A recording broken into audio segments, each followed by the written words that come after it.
Welcome back hit news. चलिए देखते हैं यूपी के 25 बड़ी खबरों को।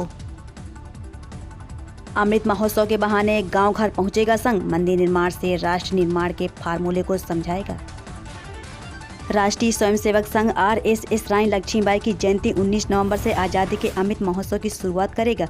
यह कार्यक्रम 1 महीने चलेगा। 16 दिसंबर विजय दिवस को समाप्त होने वाले अमृत महोत्सव के दौरान संघ हर गांव, हर घर, हर बस्ती में जाने का लक्ष्य लेकर चल रहा है। अमृत महोत्सव के दौरान संघ द्वारा भाजपा की जमीन मजबूत करने का कार्य किया जाएगा। बुलंदशहर में 3 मंडलों के 14 जिलों के कार्यकर्ताओं को समझाएंगी चुनावी रणनीति। बढ़ती महंगाई के खिलाफ कांग्रेस महासचिव प्रियंका गांधी आज रविवार को बुलंदशहर से महंगाई हटाओ प्रतिज्ञा यात्रा का आगाज करेंगी।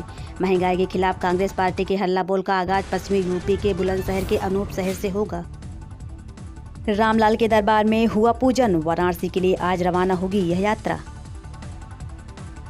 माता अन्नपूर्णा देवी की पुनर्स्थापना यात्रा राम जन्मभूमि परिसर पहुंच गई है। रविवार की सुबह 4:30 पर राम जन्मभूमि परिसर में यात्रा ने प्रवेश किया। रामलाल के दरबार में माता अन्नपूर्णा का भव्य पूजन कर उनसे अयोध्या के भव्य विकास की कामना की गई। पुलिसिय उत्पीड़न का शिकार नौरन सिंह के घर जाएंगे सपा प्रमुख, पीड़ित बोला योगी जी ने दुत्कार दिया था। सपा अध्यक्ष अखिलेश यादव कुशीनगर दौरे के दूसरे दिन समाजवादी पार्टी की विजय रथ यात्रा लेकर रवाना हो चुके हैं। सपा कार्यकर्ताओं और नेताओं द्वारा जगह जगह उनका स्वागत किया जा रहा है। जिले के जोकुआ बाजार, फाजिल नगर बाजार में कार्यकर्ताओं ने अखिलेश यादव का गर्मजोशी से स्वागत किया। मिनिस्ट्री ऑफ डिफेंस में लटके है कानपुर की फाइल, ILS की भी सुविधा नहीं। अखिलेश यादव का इंटरव्यू, बोले मेरी रथ यात्रा में भीड़ देखकर उनके पसीने छूट रहे होंगे, भाजपा में सिर्फ ठोको राज। मुख्यमंत्री योगी आदित्यनाथ के गढ़ गोरखपुर में अखिलेश यादव की समाजवादी विकास यात्रा पहुंची है। अखिलेश लगातार योगी सरकार पर हमलावर हैं। कह रहे हैं कि गरीबों की मसीहा बनने वाली भाजपा गरीबों की जेब काट अमीरों की तिजोरी भर रही है। उन्होंने कहा कि मेरी रथ यात्रा में उमड़ी भीड़ देख कुछ लोगों के पसीने छूट रहे होंगे। यह संकेत है कि 2022 के चुनाव में भाजपा के कुशासन से त्रस्त हो चुकी जनता बदलाव चाहती है। ACS मनोज और फाइनेंस सेक्रेटरी संजय कुमार को राहत देने से इंकार। सुप्रीम कोर्ट ने यूपी के 2 अधिकारियों को बहुत अहंकारी बताते हुए उनके जानकारी वारंट को रद्द करने से इंकार कर दिया। इलाहाबाद हाई कोर्ट ने एक वसूली अमीन को नियमित करने और बकाया भुगतान से जुड़े मामले में आदेश न मानने पर प्रदेश के अपर मुख्य सचिव राजस्व मनोज कुमार और वित्त सचिव संजय कुमार के खिलाफ वारंट जारी किया है। हाई कोर्ट के इस आदेश को रद्द कराने के लिए राज्य सरकार ने सुप्रीम कोर्ट में अर्जी दे दी थी। सुप्रीम कोर्ट ने उन्हें राहत देने से इंकार कर दिया। बुलंदशहर की छोटी काशी में करेंगी गंगा मैया की पूजा, 14 जिलों के 1500 पदाधिकारियों से करेंगी मुलाकात। उत्तर प्रदेश विधानसभा चुनाव में सभी पार्टी के नेता मैदान में उतर चुके हैं। इसी क्रम में रविवार को प्रियंका गांधी बुलंदशहर के दौरे पर रहेंगी। पंडित जवाहरलाल नेहरू की जयंती के मौके पर प्रियंका गांधी यहां जिला, शहर, ब्लॉक, वार्ड अध्यक्षों और नगर पंचायत अध्यक्षों के साथ संवाद करेंगी।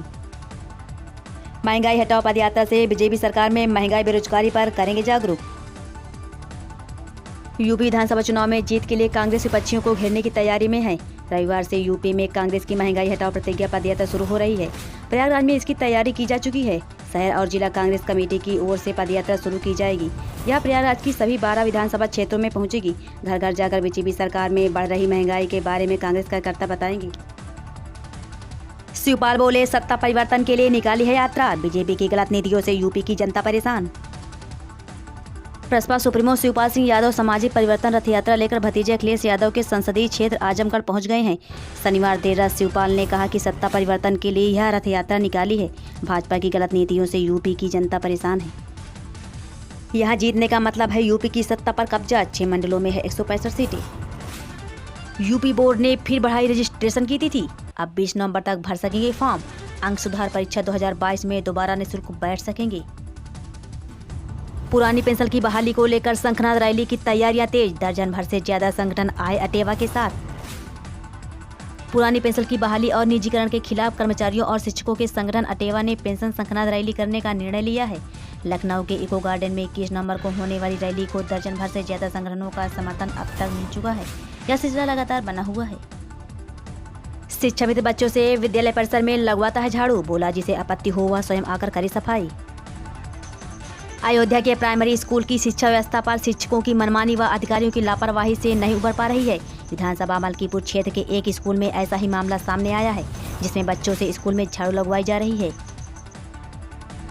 शासन के निर्देशानुसार अलीगढ़ में पंडित दीनदयाल उपाध्याय संयुक्त चिकित्सालय में टीम ने जांची व्यवस्थाएं। कोरोना की तीसरी लहर को लेकर खतरा अभी भी बरकरार है, जिसके चलते अलीगढ़ में स्वास्थ्य विभाग ने शनिवार को मॉकड्राउन की। शासन के निर्देशानुसार विभाग के अधिकारियों ने पंडित दीनदयाल उपाध्याय संयुक्त चिकित्सालय में पेकू वार्ड की व्यवस्थाओं को जांचा और देखा कि जरूरत पड़ने पर गंभीर अवस्था में आने वाले मरीजों को कितनी जल्द से जल्द उपचार मुहैया कराया जा सकता है।